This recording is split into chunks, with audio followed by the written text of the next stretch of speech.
California, only to discover that his wife had mysteriously vanished. There was no sign of a struggle, no note, and no apparent reason for her disappearance. Then, sometime later, a chilling and anonymous package arrived. Inside were skeletal remains, presumed to be his wife's. Yet it would take decades before the full truth of this haunting mystery would begin to surface. Years passed without resolution. Then, in February 1993, a man walking along the beach at Trinidad Head on the Northern California coast made a grim discovery: a human skull. At the time, forensic specialists developed a DNA profile from a skull, but when it was run through the Combined DNA Index System, CODIS, it yielded no matches. Without an identity and no other evidence to pursue, the case went cold once again. Fast forward to May 2025. Thanks to major advances in DNA technology and the persistence of Orem DNA analysts, the skull's identity was finally confirmed. It belonged to Kay Josephine Medine, also known as Kay Medine or Kay Adams. Born in 1939, Kay was a beloved elementary school teacher who had dedicated her life to the children of Hyampom in Trinity County. She worked at the local school and shared her life with her husband, Nicholas Medine. The couple had a daughter, and it was the daughter's DNA that ultimately played a pivotal role in confirming the identity of the remains. The mystery began on August 3, 1987. Nicholas had just returned home from a business trip when he noticed something was off. The house was eerily quiet.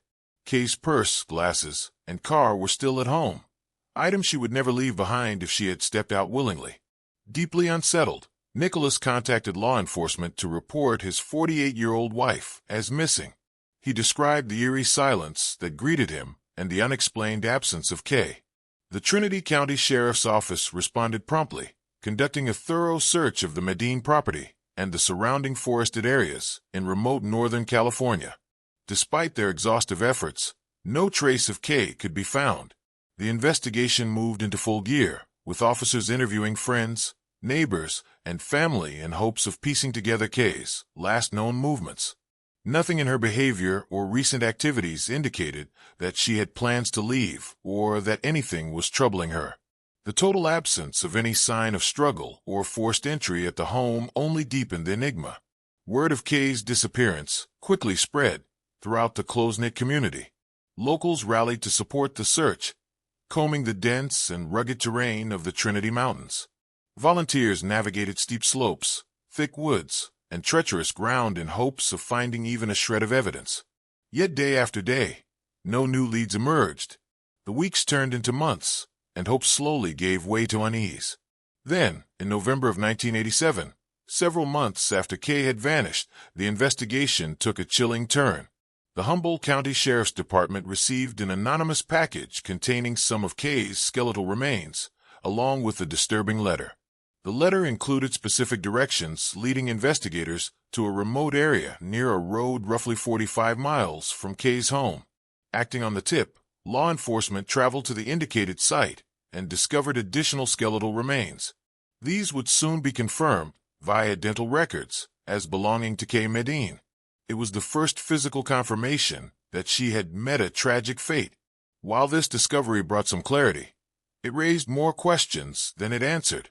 The remains were too degraded to determine a cause of death, and investigators could not discern what circumstances had led to Kay's demise. With no suspects and no solid leads, the case once again lost momentum. In 1988, despite the absence of definitive answers, a death certificate was issued for Kay, a legal formality that acknowledged her death, though she was still classified as a missing person. Years continued to pass, and the skull found in 1993 remained unidentified. It wasn't until the breakthrough in 2025 that DNA analysis was able to match the skull to Kay Medine. The Humboldt County Sheriff's Office acknowledged the strange and baffling nature of the case. How most of Kay's remains were discovered just 45 miles from her home, while her skull had somehow traveled nearly 100 miles away, ending up on a coastal beach. By that time, Nicholas Medine had already passed away in 2018. Investigators made it clear that throughout the years, Nicholas was never considered a suspect in Kay's disappearance. Despite the tragic loss and long passage of time, the case remains unsolved. Law enforcement continues to appeal to the public, urging anyone who might have even the smallest piece of information to come forward. They remain hopeful that, even after all these years, someone out there holds the key to unlocking the truth about what happened to Kay Medine. In December 1983, someone stepped into a quiet farmhouse in Walker, Iowa, and encountered a horrifying scene that would haunt investigators for decades.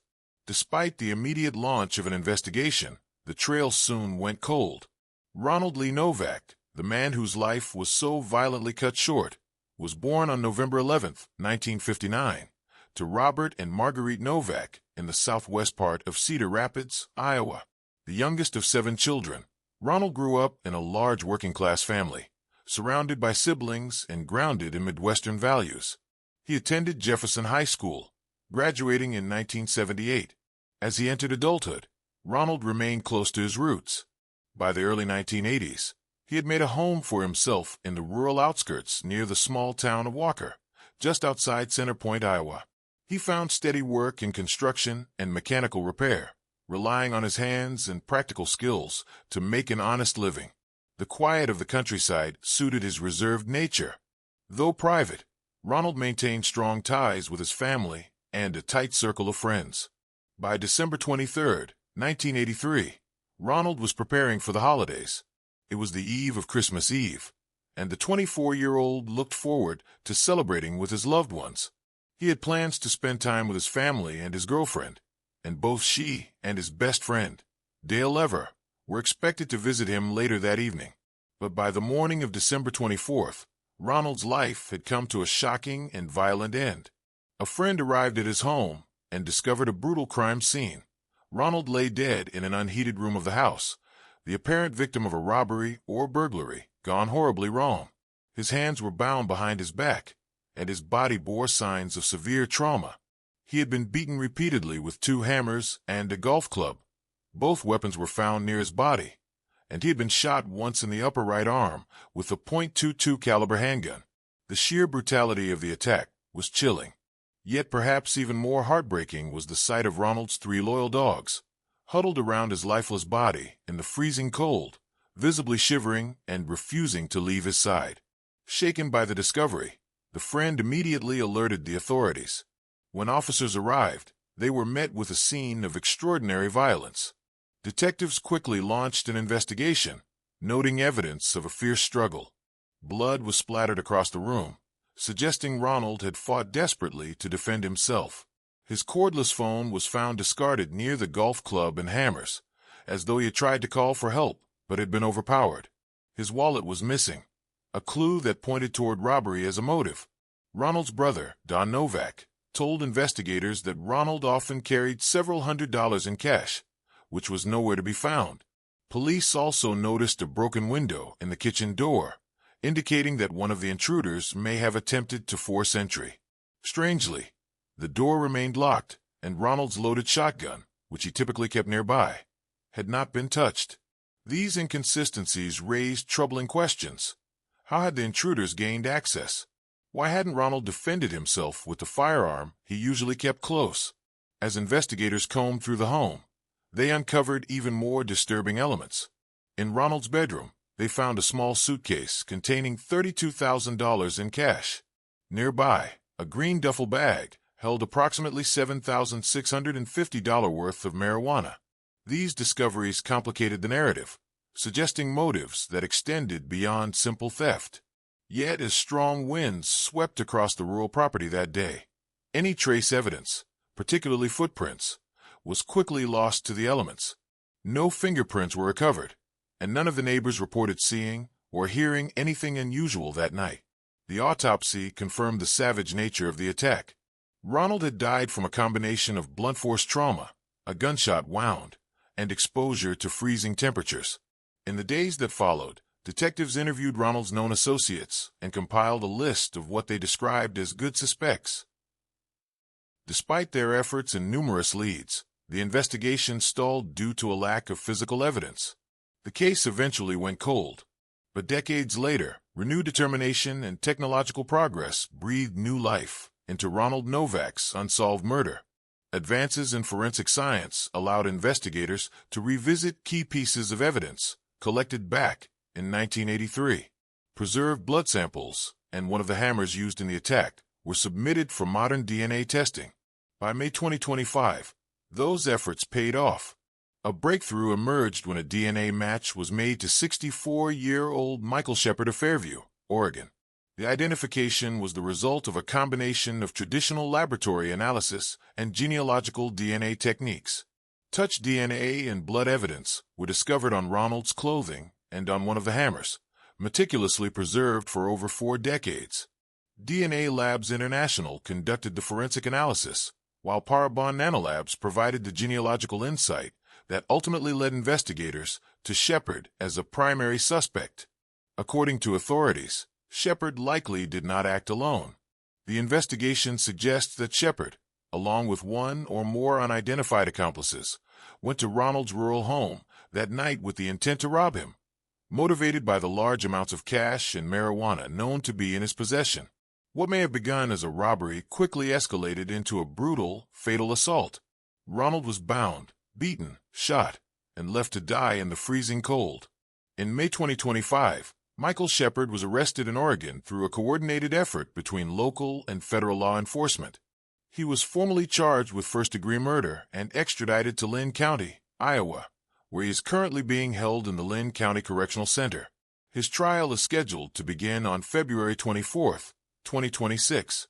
For Ronald's surviving family members, the arrest brought a complex mix of relief and renewed grief. His sisters, who had lived for decades with unanswered questions, expressed deep emotion upon hearing the news. One sister reflected on the long journey of pain and uncertainty, saying it had taken immense strength to endure the loss without justice. While Shepard awaits trial, investigators continue to pursue leads in the search for the other individuals believed to have been involved.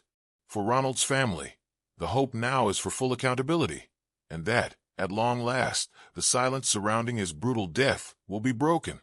In March 1981, a 20-year-old woman vanished from the Las Vegas area, setting into motion a mystery that would take more than 4 decades to unravel.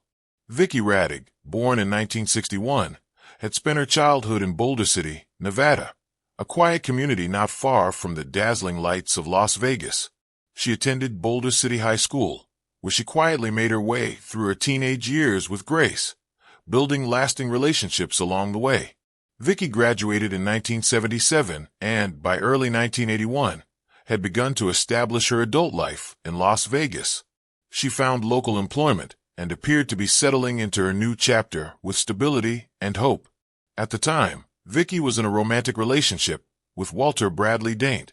While few details are publicly known about the dynamics between them, it was clear that they spent a significant amount of time together. Their relationship placed Walter directly in the spotlight when, in March 1981, Vicki was reported missing by her family. Concern escalated quickly when it became apparent that she had not returned home after going out with Walter. Her family informed law enforcement that he had been the last person seen with her, prompting investigators to focus their initial efforts on retracing her movements from that day. Walter was brought in for questioning shortly after the report was filed. During his interview, he claimed that he and Vicki had gotten into an argument and that she had run off afterward. This explanation immediately raised suspicions, but with no concrete evidence to disprove his story, authorities had little choice but to proceed cautiously. Just 2 days after Vicki was reported missing, the case took a devastating turn. Her body was discovered in a remote desert location along Boulder Highway, a grim revelation that confirmed her family's worst fears. The investigation revealed that Vicki had died from both blunt and sharp force trauma, and detectives quickly ruled her death a homicide. Walter Daint was named a person of interest early in the investigation. His account of events was riddled with inconsistencies, and investigators found aspects of his story troubling. However, despite their suspicions, police were unable to uncover sufficient physical evidence or witness testimony to formally charge him. The Henderson Police Department continued to pursue leads, but remained tight-lipped about the progress of their inquiries. They never publicly identified any alternate suspects, and with time, momentum faded. The case eventually went cold, drifting into the backlog of unresolved crimes that haunted the department.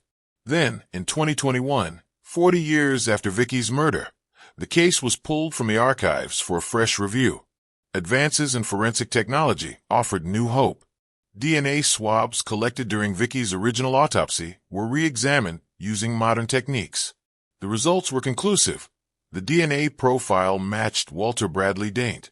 For the first time, investigators had solid, scientific evidence linking him to the crime scene.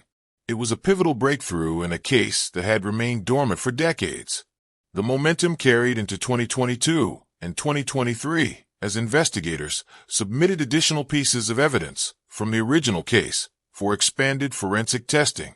These new analyses confirmed and reinforced the initial results, uncovering further DNA matches that connected both Vicky and Daint to key evidence.